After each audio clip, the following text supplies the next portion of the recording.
آپ نے اکثر سنا ہوگا کہ سامراجیت نے یہ کر دیا، سامراج نے وہ کر دیا، لیکن کیا آپ نے کبھی کسی سے سامراجیت اور سامراج کی کہانی بھی سنی؟ اگر نہیں سنی تو میں آپ کو سناتا ہوں۔ صنعتی انقلاب 1750 میں آیا اور اگلے 25 برس کے اندر ہی برطانیہ نے اس انقلاب سے اتنا فائدہ اٹھایا کہ اکیلے برطانیہ کی تجارت تمام یورپی ممالک کی مشترکہ تجارت سے زیادہ ہو گئی۔ اس سے برطانیہ کو 3 طرح کے مسائل درپیش ہوئے۔ پہلا یہ کہ برطانیہ جو مال تیار کرتا تھا اس کے لیے خام مال کی شارٹیج ہو گئی۔ دوسرا یہ کہ جو برطانیہ کے کارخانے کی پیداوار تھی اسے فروخت کرنے کے لیے مارکیٹ کم پڑ گئی، یعنی مارکیٹ کو ایکسپینڈ کرنے کی ضرورت محسوس ہونے لگی۔ اور تیسری چیز یہ کہ انسان کی جگہ مشینوں نے لے لی، تو وہ کام جو 100-200 انسان مل کر کرتے تھے وہ ایک مشین نے کرنا شروع کر دیا، جس سے ان امپلائمنٹ جنریٹ ہونے لگی، یعنی بے روزگاری کا خطرہ پیدا ہو گیا۔ ان تینوں مسائل کا حل برطانیہ کو یہ سمجھ آیا کہ دیگر ممالک پر قبضہ کر لیا جائے اور ان کے وسائل ہتھیا لیے جائیں۔ اسی کو سامراجیت کہتے ہیں، یعنی کسی ایک ملک کا کسی دوسرے ملک پر قبضہ کر کے اس کے وسائل کو ہتھیا لینا اور ان وسائل سے اپنے شہریوں کی زندگی کو بہتر کرنا، اور جس ملک کے یہ وسائل ہیں ان کے شہریوں کی زندگی کو ابتر کر دینا۔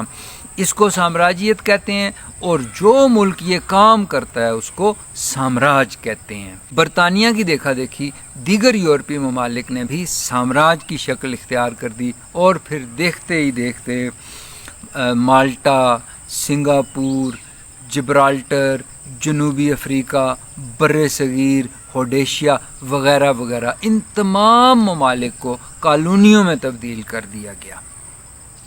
یورپی ممالک کے بعد روس، جاپان اور امریکہ نے بھی سامراجیت کی دوڑ میں حصہ لینا شروع کر دیا۔ سامراج طاقتوں کے مفادات ایک دوسرے کے ساتھ ٹکرانے لگے تو ان میں تناؤ پیدا ہوا۔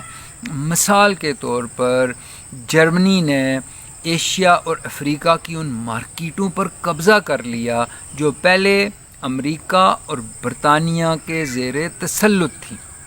اسی طرح سے چین کا علاقہ منچوریا، اس پر جاپان نے نظریں جمائی ہوئی تھیں لیکن روس نے قبضہ کر لیا۔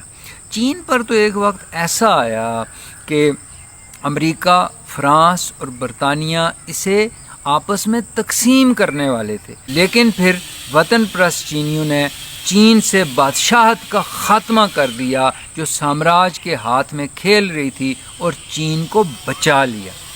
چین ہی نہیں بلکہ سامراجی طاقتوں نے ترکی کو بھی مل بانٹ کر کھانے کا فیصلہ کر لیا تھا، لیکن پھر روسی سامراج ترکی کی حمایت پر اتر آیا، اور ترکی نے مصطفیٰ کمال کی قیادت میں اٹلی کو میدان جنگ سے مار بھگایا، اور یوں ترکی کو ایک نئی زندگی ملی۔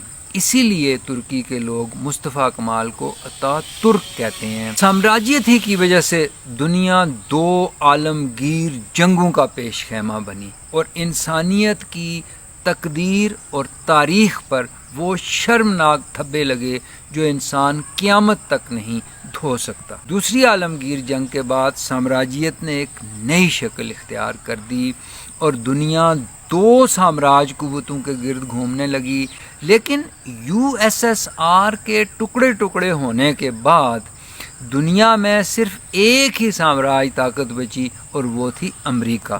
کچھ عرصہ یہ سٹیٹس امریکہ نے انجوائے کیا، لیکن پھر اس کے بعد چین نے اتنی ترقی کر لی کہ چین بھی اب ایک سامراج طاقت کا روپ اختیار کر چکا ہے اور امریکہ کو چیلنج کر رہا ہے۔ سامراجیت کا شکار وہ ملک ہوتے ہیں جہاں کے لوگ متحد نہیں ہوتے، تقسیم ہوتے ہیں۔ ڈیوائیڈ اینڈ رول کی اصطلاح اسی تناظر میں استعمال کی گئی۔ سامراجیت کا شکار وہ ملک ہوتے ہیں جہاں قانون کی بالادستی نہیں ہوتی، جہاں میرٹ کی پاسداری نہیں ہوتی، جہاں کرپشن ہوتی ہے۔ سامراجیت کا شکار وہ ملک ہوتے ہیں جہاں مذہبی انتہا پسندی کا راج ہوتا ہے، جہاں جہالت ہوتی ہے، جہاں قدامت پرستی ہوتی ہے۔ سامراجیت کا شکار وہ ملک ہوتے ہیں جہاں سائنس اور ٹیکنالوجی سے لوگ دور ہو چکے ہوتے ہیں۔ یہاں یہ بات بھی ذہن نشین کر لیجئے کہ دنیا میں جہاں کہیں نیچرل ریسورس تھا، سامراج قوتوں نے اسے لوٹ لیا ہے۔ اب جو بچا کھچا نیچرل ریسورس ہے وہ اس علاقے میں ہے جہاں پاکستان، ایران، افغانستان وغیرہ وغیرہ واقع ہیں۔ اسی لیے سامراج طاقتوں کی تمام تر دلچسپی اب اس خطے میں ہے۔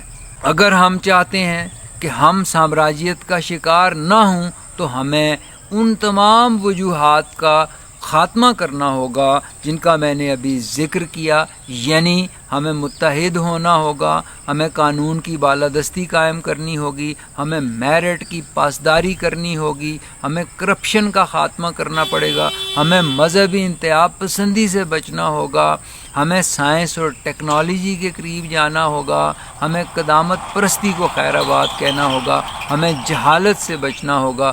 بصورت دیگر کچھ عجب نہیں کہ ہم بھی کسی افریقی اجڑے پجڑے ملک کی طرح پانی کے ایک ایک گھونٹ اور روٹی کے ایک ایک نوالے کے لیے ایک دوسرے کے گلے کاٹتے پھریں۔